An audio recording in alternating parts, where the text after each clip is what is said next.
In what might be the most brazen cryptocurrency heist of the year, authorities have arrested a New Zealand man as part of a sprawling international operation that allegedly stole $265 million in digital currency.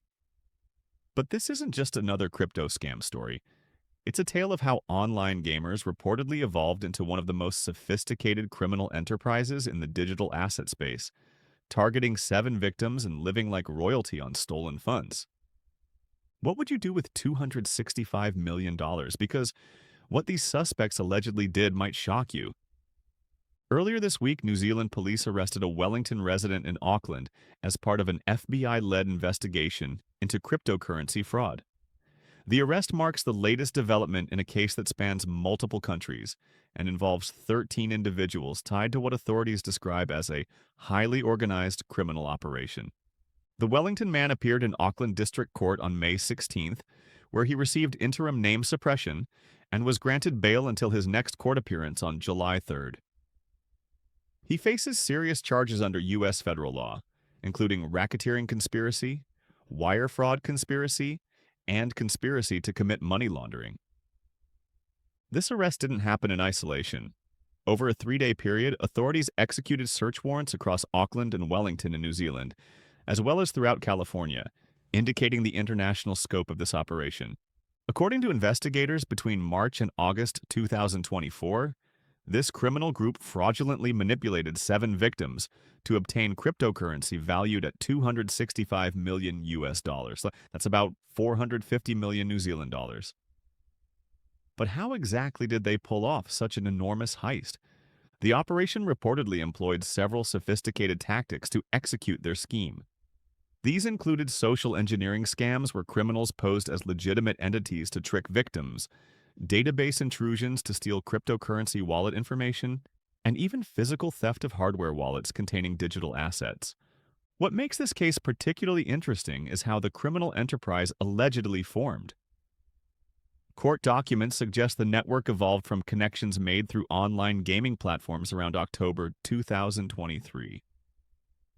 Most of the defendants are surprisingly young, primarily from California and aged between 18 and 22.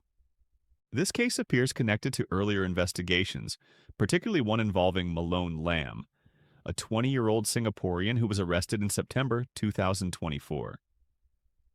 Lam is accused of orchestrating one of the largest cryptocurrency thefts from a private individual in U.S. history. In one significant incident on August 18, 2024, Lam and his accomplices allegedly stole approximately 4,100 Bitcoin, worth about $230 million at the time. The U.S. Department of Justice recently expanded its case by charging 12 additional defendants in a superseding indictment related to the broader $263 million cryptocurrency fraud operation. What's particularly fascinating about this case is the clearly defined roles within the organization. Investigators revealed that the group had database hackers who obtained cryptocurrency-related user data, organizers who identified targets, callers who contacted victims using false pretenses, money launderers who converted stolen assets, and even residential burglars who executed physical break-ins to steal hardware wallets. After successfully stealing the cryptocurrency, the group allegedly laundered it through multiple cryptocurrency platforms, making the funds difficult to trace. But rather than keeping a low profile, prosecutors claim they spent the stolen money on an extravagant lifestyle that would make most celebrities blush.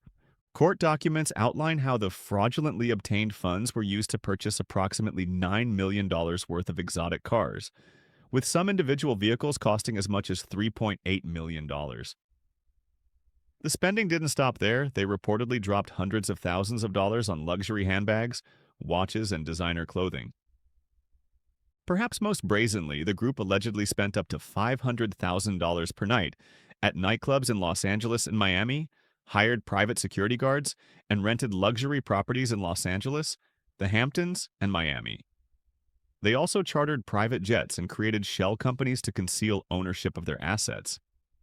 This case highlights the growing sophistication of cryptocurrency crimes and the challenges they present to law enforcement agencies worldwide. Detective Inspector Christian Barnard emphasized that today's search warrant and arrest reflects the importance of international partnerships where criminals are operating across borders. The legal proceedings themselves are interesting from an international law perspective.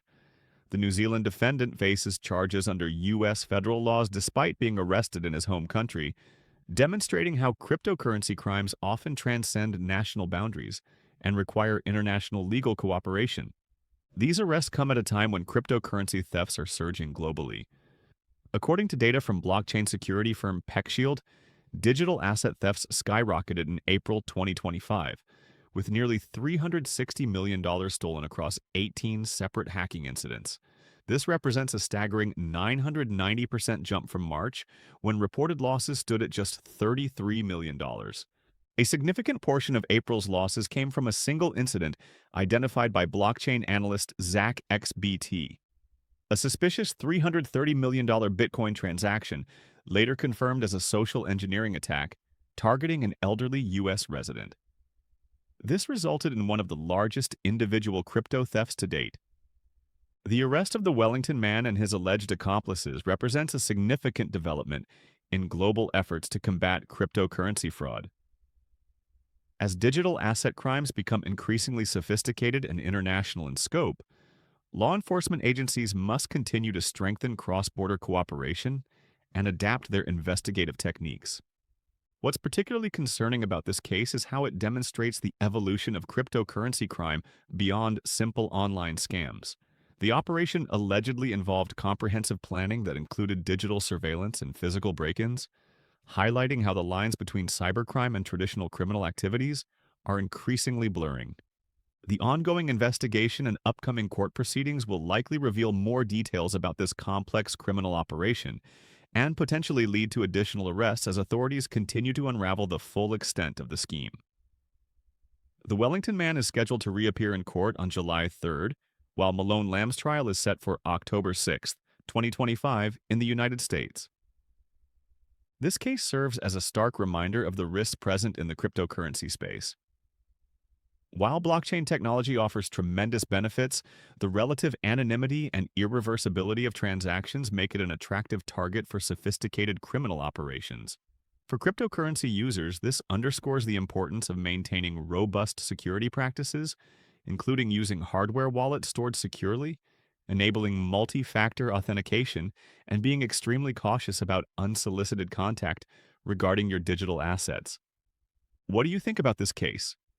Are you surprised by the sophistication of modern cryptocurrency scams or the young age of many of the alleged perpetrators? Let me know your thoughts in the comments.